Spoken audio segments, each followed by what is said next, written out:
How many votes did Putin cast for himself? Answer me this, answer me this. Will I lose my benefits if I don't stack a shelf? Answer me this, answer me this.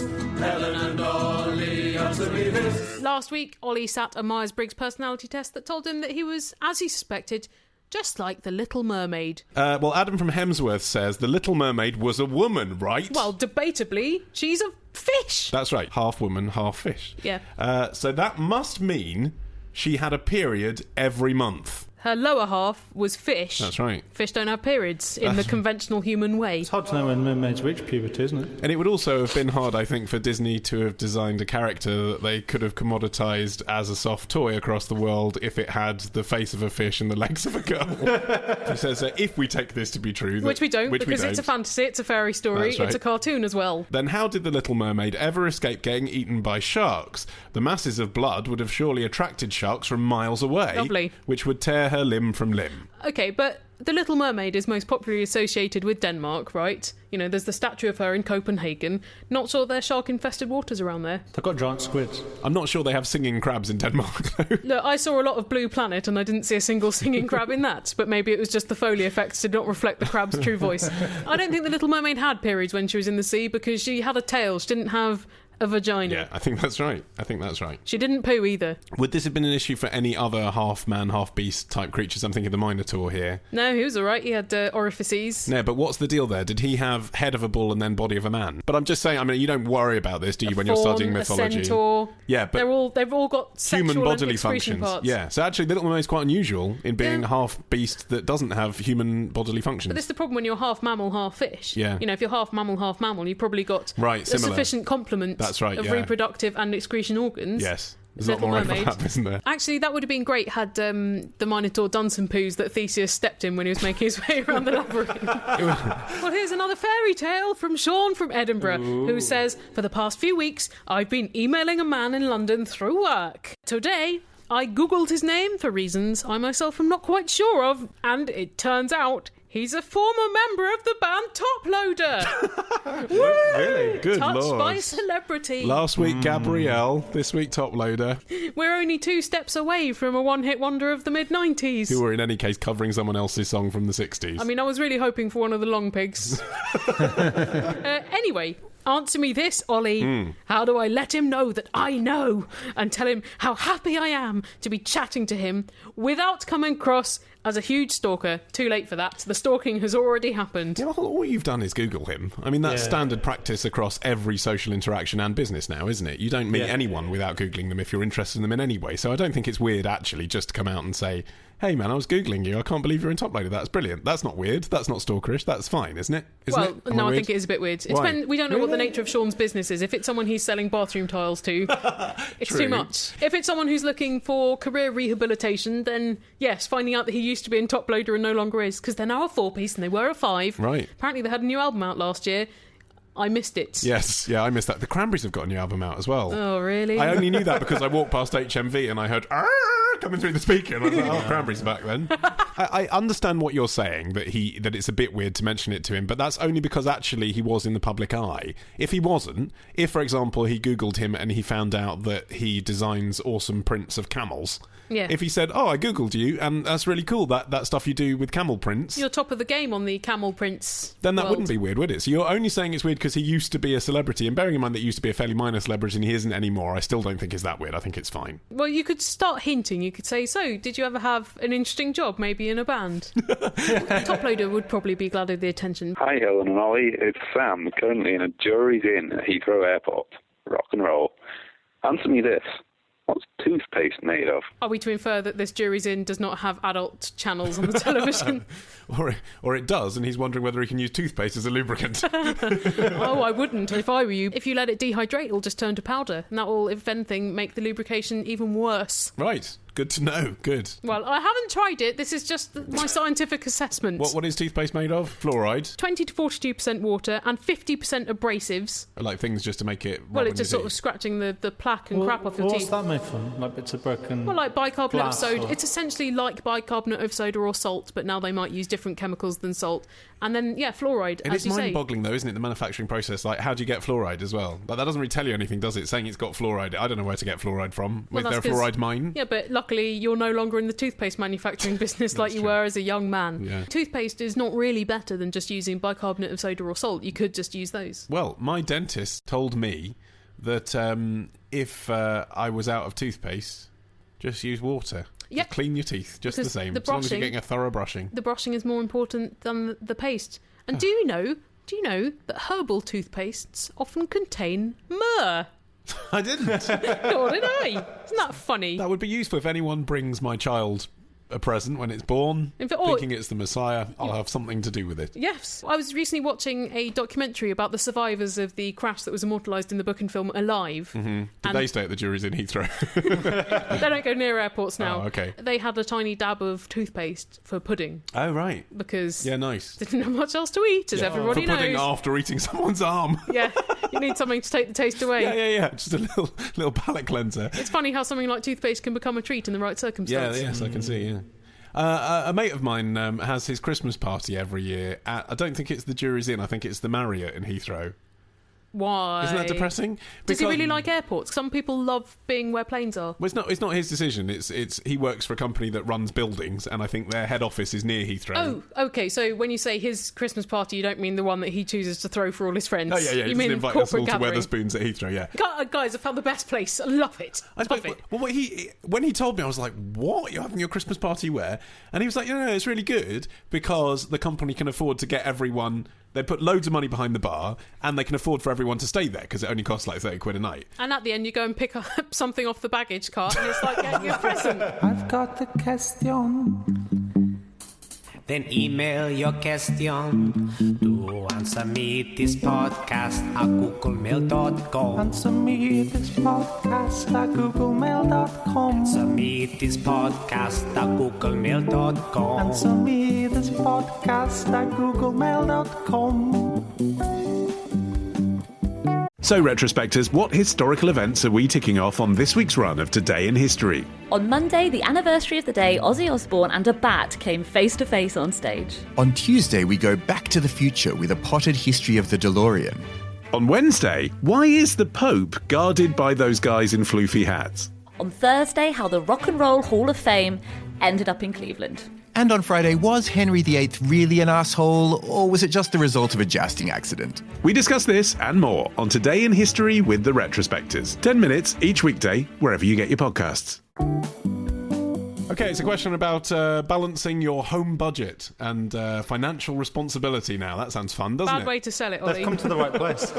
Okay, everybody, get out your checkbooks and let's balance them for the week. So, we're a Thatcherite podcast, did you not know? It's from Carol in London, who says... A man Carol, let's emphasise, a man Carol from Eastern Europe with a K. Yes? I'm assuming he's from No, Eastern it's a Europe. good point. You're right. I've got the name in front of me. The listeners don't have that benefit. No. He says, after several months of happily living together, my girlfriend and I have recently decided to stop splitting the costs of food, bills, or even clothes between us and start paying for everything from a joint budget. I thought he was going to say, and stop eating or wearing clothes. Our salaries differ, but we were fed up with saving all the receipts and working out who will eat the most pasta and drink the most milk. Oh, for God's sake, you're not house sharing like when you're just living with friends Tell or you what we'll do, Helen. We'll strangers. put a special chart in the middle of the table and we'll work out mathematically which of us is the more anal. It has worked out quite well so far. Except we no longer love each other. But there is, Carol says, one slight flaw. You reckon? How are we supposed to buy each other presents if, for example, I know that half, or to be more precise, circa 65% of what she has bought me has been paid for with the money I earned myself? I don't think that is the only problem with this arrangement, but carry on. We tried establishing a £50 gift fund each of us can spend every month or so. That's too many presents. But it's quite artificial. You made this situation. It's artificial because of you, Carol. And doesn't seem to be very practical. Well, it's failing in every single way then, isn't it? It's neither romantic, nor natural, nor practical. So what is it doing? It's a rod for your own back. Also, my girlfriend, has a much larger family with a lot of small children I've never seen in my life and don't really intend to buy expensive gifts for. You don't need to buy expensive gifts for children. Give them a stick and just throw it into the woods and they'll chase No, after it. Martin. Children aren't like Labrador retrievers. So, Helen, answer me this. How do married couples go about this issue? Okay, I can't speak for every married couple. I think you can do better than Carol can. Okay, I'm just going to speak using sense. It's very difficult. Yeah, stop making your life so difficult. Okay, why don't you have a joint account for things that you share? Yes. So food, Yeah. bills, Yeah. cleaning products, not clothes, not gifts, not things that you do sometimes separately. going out together Yes, to together, a restaurant but where not you split the separately. bill. Not if you're like, well, I'm going on holiday with my friends and I'll spend our money while I'm there, shall I? Bye-bye. Yeah. No, just like, what? You're making a problem for yourself with this gift. This doesn't need to be a problem. You don't have to have just one bank account. Yeah, you made this very binary. It's not like either you have a joint bank account... Or you're share hiding all things your from each money. other and you don't trust the relationship and it's not going to work. I think we're all singing from the same spreadsheet Hey. here. We've all got our own bank accounts, right, as well? Yeah. Yes. But we also have shared accounts with other people for business or personal means. That's normal. Yes. Get paid into your personal account, then you use a thing called direct debit. Maybe Martin and I are missing a trick though, because obviously I spend a lot more time in the house than he does because I work from home. Yet I buy the toilet paper with our mutual funds. So maybe he should be counting each sheet out and going, okay, well, you've used 2/3 of the sheets, therefore you need to put in more. I mean, this is the kind of situation that Carol came from, where he and his girlfriend were that officious. Why had they come from a difficult situation and replaced it with an equally difficult one? What Helen doesn't realise is when she's out, I wrap myself in toilet paper and walk around like a mummy. Actually, you don't. You just shit a lot. You do end up having these sorts of thoughts, though, don't you? Like, however well you try... No, because you my do a little- relationship is pleasant. Yeah, It's not a rod for my own back. No, but like, okay, the other day, just to put Carol's case, the other day my girlfriend went to Sainsbury's and spent, I think, £68 on food. Out of that, because I was away for the weekend, I have eaten half a pot of couscous, about half a pot of hummus, and half a cucumber. She's had the other £64 of that. However, I've seen you and your girlfriend eat, and I reckon you've made up for that many other times in every your other life. meal. Well, this is the thing. This is what I think, and I'm at home most of the time. So I usually, when we go out shopping together, I usually then eat 70% of that. But the thing is, it does go through your head. I do that calculation. I'm not proud of myself, but I do think, how much value have I had from my £34 Well, there? you're thinking of the joint account wrongly, Ollie, because joint accounts are pretend money. I thought that I would never love again. Oh no! I went on to the internet and then... What then? I found a place where all true love lasts. Hooray! At www.answermethispodcast.com. Here's a question from Jordan from South Wales who says, I got told that in the film E.T. there was a child inside the suit. So Ollie, answer me this. Was there a child inside E.T.? There's a child inside all of us when we watch E.T. Quite an innocent character, isn't he? Yeah. No, there wasn't a child. Was there a really tiny, shriveled old man? If by that you mean dwarf, yes. There was a dwarf. There's a dwarf. Man with no legs, apparently, played E.T. in this. Yeah, Jesus. isn't that amazing? Because I'd never really thought about it. I suppose I thought E.T. was a puppet, an animatronic. Yeah. But there are scenes in which E.T. is walking along, and obviously the technology involved in making that happen with an animatronic is a lot easier just to get a dwarf inside the suit. But that was after they'd made Star Wars, wasn't it? So presumably they had to locomote Yoda in a similar sort of way. Well, there's a range of techniques going on, so everything's there. Puppetry, animatronic, digital effects. You know, there's shots where it's just E.T.'s hands, and apparently they actually had a professional mime artist just do his hands because they're so expressive. That's and an old woman doing his voice, and a dwarf with no legs inside the costume. We recently learned a very interesting bit of puppet animatronic business.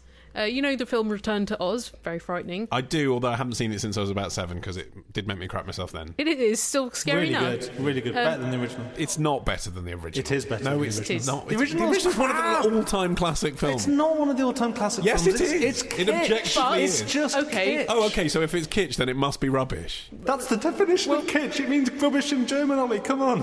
Stay on the same Really? page. Kitsch means rubbish. Yeah, it's Good German for fact, rubbish. Martin. Thank you very much. But TikTok in that film, you remember the kind of spherical, frightening brass. robot. He's not frightening. He's friendly. He's all spherical. How can he be frightening? He's not. He's like a wrecking ball, but a friendly man. Anyway, he moves very slowly, and he's shorter than Fairuza Balk, the child that plays Dorothy Gale. Inside spherical TikTok is an upside-down acrobat with his arms down TikTok's legs. Christ. And I think he's, operating his head and neck with using his feet? He's ridiculous like walking backwards as well, so he's not facing the direction he's moving. Isn't that Quite just incredible. the most infernal job? Another ET fact for you. Oh, yeah. Harrison Ford was in it. In E.T.? Yeah. In the puppet? Not in the puppet. Well, I don't know, maybe backstage. Who knows what happened? Harrison Ford played Drew Barrymore. And Spielberg cut him in post-production. Wow, because it was rubbish. Well, just not necessary. Because it was unnecessary to the story. He was the headmaster at Elliott School. But I mean, you've got to have some balls to cut Harrison Ford. Like, only Steven Spielberg could cut Harrison Ford, I reckon. You know, sometimes you've got to serve the story. And he was right, because E.T. is a film that's done quite well. I think Steven Spielberg's done Harrison Ford enough favours in his career to be able to cut him once or twice. So I'll make it up to you, Harrison, with your own trilogy. Here's another question of puppetry, of all things, from Chris from Cardiff, Australia, who says, for the last 8 months or so, there's been a raging debate going on amongst my friends at university. How do we solve the Israeli-Iranian conflict? Should the Catholic Church allow gay marriage? Is Big Bird of Sesame Street a Muppet? Students. Some of my friends say that he is, because he was made by the Jim Henson Company. What? Loads of things were made by the Jim Henson Company that are nothing like a Muppet. Yoda. I don't think he is, because Muppet is a technical term describing a hybrid of marionettes and traditional puppetry, and that clearly doesn't apply to a man named Carol dressed in a bird costume. Yeah. Okay, I mean, you've obviously thought about this quite a lot. Well, they've had 8 months to think about it when they should have been doing their degrees. Yeah. There's not an official answer on this because... It's not important? Well, partly. And also because it gets kind of complicated with Muppet rights. Because... what, there's like apartheid in Muppets? That's right, yeah. Bears on one side of the street. Fuzzy ones on one side, smooth ones on the other. Exactly. No, because the Sesame Street characters are still owned by... Is it Children's Workshop, I think, who produced the TV show? Children's Television Workshop. Right. Whereas the Muppets, as a brand, are now owned by Disney. So it's kind of complicated. I don't think Disney do have rights to Big Bird. They don't want him. No. But originally, yes, I'd say Big Bird was a Muppet because when Children's Television Workshop came along, they commissioned Jim Henson's studio to make puppets for the show, which included Kermit. The Muppets then got their own show, but they're still Muppets. I think a lot of people would say that the Count on Sesame Street is a Muppet, wouldn't they? Exactly.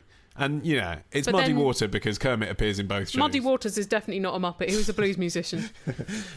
So, yeah, I'm going to say yes, a Muppet. Even though he's not a puppet, he's just a dress, a birdie dress. Let's put it this way. If I created a puppet now that was a bit of a marionette and a bit of a puppet, or whatever Chris says, and I said, right, I've created a new Muppet, you can bet I bloody haven't. You can bet some lawyer from the Walt Disney Company is going to make damn sure that I cannot call that a Muppet. Although I haven't read this for about 20 years, but when I was a kid I was really into this stuff and I did read a biography of Jim Henson. I'm pretty sure I don't remember any business about marionettes and puppets. This sounds to me like... It's a backronym. This sounds like, something that he's found on the internet, people explaining why Muppets are called Muppets. I bet Jim Henson just called them Muppets because he It's a thought it good sounded name. funny. Yeah, good name. Sounds like puppets. Kids are like that. Simple as that. So, yeah. If it would sell more lunchboxes, Big Bird would be a Muppet. But, well, this is what I was going to say. So, if I created a puppet, it couldn't be a Muppet. But if Big Bird went to court, no one's going to say, you're not a Muppet. Do you know what I mean? It's just, yeah, of course it's a Muppet. It's part of the Jim Henson family of creatures. It's a Muppet. But not everything out of Jim Henson Workshop equals Muppet. You know? Correct. The creatures from Labyrinth. The big robot. Not Muppets. Yeah. Well, I'd say the ones that clearly are Muppets are Muppets. Like, some of the Muppets in Labyrinth are Muppets. Well, even David Bowie. Yeah, especially David Bowie. Jennifer Connelly's eyebrows. I never liked Big Bird terribly much. No, I didn't. I don't like Miss Piggy either. No, well, okay, I but don't want to upset you. they're very different though. Miss Piggy, spunky. Big Bird, After you finish with her, mate. Big Bird, hectoring, Yeah. judgmental. Busybody. Busybody, exactly. And actually, I quite like busybody characters. Like I used to like Sue in Sooty. Well, that's because you found her voice sexy. It was kind of sexy, but also I just quite like. She was a disciplinarian, but she knew how to have fun on her own terms. Like Anne Robinson. But Big Bird just comes and ruins the fun. Yeah. You know, it's like Cookie Monster's there. Oscar the Grouch is there, Elmo's there, and then Big Bird's like, let's try counting. It's like, Bringing education into Yeah. it, Well, that's ruining the that's fun. the count that does the counting, isn't it? It's not that you can't pin all the education on Big Bird. There's a lot of enablers in that. Big Bird is often the catalyst. If you look at who made this conversation boring, it's often Big Bird. It's your mum, isn't it? But dressed as a puppet. It's your mum pretending to have fun. That's what Big Bird is. I feel sorry for Big Bird. Well, I feel like she must be quite lonely. You think Big Bird's a she? Isn't Big Bird? Is it a he? I always assumed it was a he. I haven't seen it for a long time, but yeah, I think it is a he. Does Big Bird lay eggs? Hello, I'm a recorder. What could be worse than a room full of 30 children each playing me? A week without answering me this. B, the new Evanescence album. C, nothing, of course. Okay, this is in from Ryan from Carnegie. He says, before last Christmas... I gave you my heart. Why doesn't he just say in October or whatever? I suppose he's trying to imply this was a long time ago. Okay. My neighbour said she would make me one of her amazing cheesecakes. Amazing is in capital letters. I was trying to convey that must there. be good then. She will be moving soon, and I've yet to see head nor tail of this cake. That's because cheesecakes are usually round. Don't have heads or tails. Yeah. Unless there's a rat in it. Amazing. So Helen, answer me this. Is there some way I can remind her without sounding rude? You could say, I'm really sad that you're leaving, especially as I never got to taste your amazing cheesecake. Yeah. How's that? I was thinking maybe one thing that Ryan could do is throw this woman a party because she's leaving. You say everyone's bringing a bottle and a cake, so you can bring that amazing cheesecake. And she'll be like, oh no, I'm sorry, I've packed all my cheesecake equipment. Well, then you'd I'm be moving. like, well, you're not having a party then because you're a duplicitous bitch. I think it's easier to do the thing I said, but let us know how you go, Ryan. Try both methods. And let us know if the cheesecake really is amazing, because I can't think. No, you can imagine cheesecake being 7 out of 10, but not more than that. Yeah, I think that's about right. And yeah. often that's only as a conduit to a nice compote that's on top. Well, I'll tell you what, even if you put a 10 out of 10 cheesecake in front of me, Helen, I don't think I'd want more than 2 slices. What kind of dessert would you eat whole of? I don't think of you as a particularly dessert-hungry person. That's right, that's absolutely accurate. Yep. Nonetheless, I reckon if I was in a very hungry mood, I could probably get through like a whole rhubarb crumble, for example. Oh, yeah. Or if I was being disgusting, I'm not condoning this, but if I was, I could eat a whole brie. But that's not really a pudding. One day you will.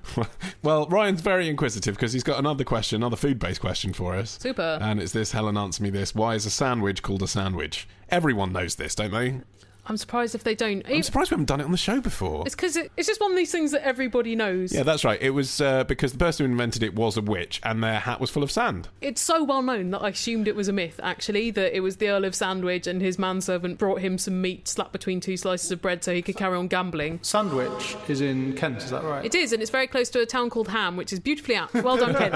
It's true. He was sort of famously responsible for giving his name to the sandwich. Yeah. Apparently he was very fond of cribbage and he didn't want to get grease on the cribbage pegs. So he had the sandwich that kept his... It's just such an obvious idea, But it was isn't it? around for like hundreds or thousands of years before. So Yeah. I don't know why. Maybe the Earl of Sandwich, the 4th Earl of Sandwich, had a really good marketing team behind him. Yeah, because I know very poor people just ate bread by itself, but rich people, what did they do with a loaf of bread apart from put things in it?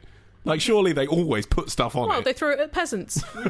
Now, here's the thing, right? I know that technically a hot sandwich is still a sandwich, Yeah. but for me, I always feel a slight shudder of discontent when I go into McDonald's or KFC and their when they call burgers a are burger listed a as a sandwich. It's not a sandwich, is it? American people won't understand because that's just routinely what a burger is That's listed because a under. burger's breakfast, lunch and dinner there. But also sandwiches are the size of a burger in America, whereas here sandwiches are flat little things. Yeah, that's right. Like, actually edible and won't kill you. You can actually get your mouth around them in But it one is without wrong, isn't it? dislocating your jaw. The McChicken sandwich should be called the McChicken burger, should it not? It is a chicken burger. That's what it is. It's a burger Well, with chicken. It's not a sandwich. McDonald's shouldn't be called a restaurant, Ollie, but it is. Yeah, that's true. The current Earl of Sandwich himself is confusing this issue. How? Because he's got a burger joint. Yeah. What? Really? Yeah, What? the Earl of Sandwich, because I went to Vegas in January, as Congratulations. attentive listeners will recall. On a sandwich research trip. You thought I could go to Kent, but instead I'm going to Vegas, where gambling originated, hence the sandwich. Yeah, that's right. The 4th Earl of Sandwich next would to have loved it here, but it didn't exist when he was It was alive. next to the Bellagio's famous cribbage table. You lost a lot of money on that table. Yeah, they had a restaurant there, again, using the restaurant in the McDonald's sense, A trough. called Earl of Sandwich. And Whoa. it's an American sandwich joint that sells like New York deli type sandwiches full of 5 different meats and cheese and makes you feel a bit ill afterwards, really packed full of stuff. Subway type sandwiches. Okay. Right? That's what it is. Called the Earl of Sandwich. It's called Earl of Sandwich. And I asked my mate Travis, who lives in Vegas, about this. I said, this is weird that you've got a thing here called Earl of Sandwich. He went, oh, yeah, it's an English company. They're massive over here.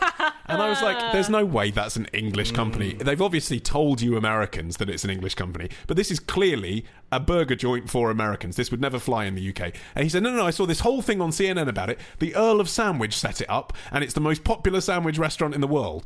And anyway, What? I know it sounds ridiculous. I've never even seen it. I've been to America quite a bit. I've since used the power of Google to discover that one of its branches is the most popular sandwich shop in the world. Oh, come and that's on. the one that's in Disney World right. in Florida. Oh, so a bit of a captive market. Exactly. So if you take Disney World out of the equation, it's basically just a rapidly growing sandwich chain in the States. But I looked into it, and it is owned by the current Earl of Sandwich. Wow. And to justify this, they've opened a franchise in, I can't remember the street, but it's in the city, like near Fleet Street. Uh-huh. And so American tourists go there and think they're going to a traditional British sandwich shop that's selling foot-long sandwiches with hot tuna in them. But you've got to understand that the Earl of Sandwich, aristocrats here now, most of them are broke and they have to do things like let their houses out for weddings and conferences. This is his way. Absolutely. Breaking it in. Don't get me wrong, if I was the Earl of Sandwich, you can bet I would own a sandwich chain. That's not the issue. What the could issue you is do? what kind of sandwich chain would it be? And for me, it would have to be a traditional English sandwich. That may not make you as much money in Disney World, Earl, but I would be selling egg mayonnaise. Cucumber. Exactly, tuna and cucumber. Bridge and Marmite. rolls. Yeah, and that's it. I'm sorry, if America doesn't like it, they can stick it up their ass. I'm so glad I've been made aware of Ollie sitting over there, Helen in the adjacent chair, podcast Terrific Bliss. Whether sitting in my large abode or cycling down the Harrow Road, I never miss an episode of Answer Me This. Here's a question from Nina, who says, you know that song, Ladybird, Ladybird, Fly Away Home? Your house is on fire and your children are gone. I do. It's a Meatloaf song. It's a very long title. The second half is in parentheses. What is that about? Do ladybirds even have permanent homes? Well, not anymore under the Tory government. And also, isn't it just a bit mean to make a song out of the deaths of young children? Well, they're not children, they're insects. Because they're the children of ladybirds. There's not an allegory then, they are literally ladybirds. Well, anyone who's listened to Answer Me This 73 will remember our treatise upon the ladybird and why it's called that, because it was like an insect tribute to the Virgin Mary. Go back and revise, people. It's a classic. AnswerMeThisPodcast.com/classic. Only 7.9 That's right. And so some people say that this rhyme was like a warning sign to the Catholics that they could expect to get burnt if they refused to attend Protestant services or let a priest say mass or any of that shit, and they might just be executed very publicly and have all of their family slaughtered. Nice. Or it was a song that farmers sang because ladybirds, as we learnt in Answer Me This 73, were very helpful because they got rid of pests. Yeah. So then when the farmers had done the harvest and they came to burn the stubble in the fields, they wanted the ladybirds to leave rather than get burnt and all their children be burnt too. Good. And no ill meaning to the Catholics. Isn't it weird, though, that should get passed down now? I mean, I know that all fairy tales and nursery rhymes are a bit weird in that way. But if one is specifically about that, if it were thought to be about that, there's quite an odd... I mean, why has oral tradition preserved it? Well, maybe because children like ladybirds, and they're certainly easy to draw and put in a book with a nice picture next to it. Yes. The canon of works that is about ladybirds is not very big. Well, apart from all of the Ladybirds books in print. Yeah, but they've just stolen things about other things and pretended they're about ladybirds. Yeah, they're not about ladybirds either, are they? Not at all. Bet there's not a ladybird book that even mentions a ladybird. It's like penguin books. There's nary a penguin among them. That's true, yeah. Or Bloomsbury books. They're not set in Bloomsbury. Well, some of them probably are. I bet they're not. Any more disappointments? I'm done. Hodder and Stoughton, some of them are not very stout. They're very slender paperbacks, actually. Here's a question now from Rob from Glossop, who says, Helen, answer me this. Why are places which are traditionally associated with sex and smut referred to as seedy? Is this some kind of reference to sex parlours which would become seedy as a result of men spilling theirs all over the carpets, curtains and wallpaper? Lovely. Wow. Is that where flock wallpaper comes from, I wonder? It's like a firehouse. No. No, I didn't think so. It's because when plants had gone to seed, they were past their best. You've seen a dandelion clock looking a bit That's good. gnawed and crappy. That's good. I like that explanation. So that wasn't just for sex parlours that are past their best. It was for all sorts of things. So that makes sense, because people can say that a hotel's kind of seedy, and that doesn't mean that it's necessarily a knocking shop. It means it's a bit past its prime. Exactly, like it's got those fluffy toilet seat covers and dusky pink headboard that matches everything else in the room, and the wallpaper's peeling a little bit and everything's very floral. Do you like seedy places in moderation? Well, you and I spent about 2 hours in Blackpool, and that was too much. 2 hours too much. Good times. Well, that brings us to the end of this week's Answer Me This. If you have a question for next week, then you should send it to us post haste, I would say. Yeah, yes, you really should. Get on it. Or just quick. Yeah, whichever. Rapidamente. Whichever works for you. And all the details of how you can do that, email, phone, Skype, etc., are all on our website, AnswerMeThisPodcast.com, where you can also find links to our apps. Just a little note about our Android app. A lot of you have written and say, is it available in the UK? Supposedly, you're able to buy it through Amazon.com. But the people who make it have had a little disagreement with the Android marketplace, and unfortunately we're powerless to make amends between those two organisations. Yeah, so sorry, Android users. But if you've got an iPhone, well done. Quids in! iPad, join the party on the app. Why not follow the link to my website and listen to my podcast, which is like this, but with less talk and more music. It's like this in that it's got you on it talking for about a minute. There's a minute of me saying hello, and then there's some music. Yeah, good sell. Yeah, click Martin. You like it. Click Martin for that. Yeah, if you meet him in the street, just click him. And we'll see you next week. Bye!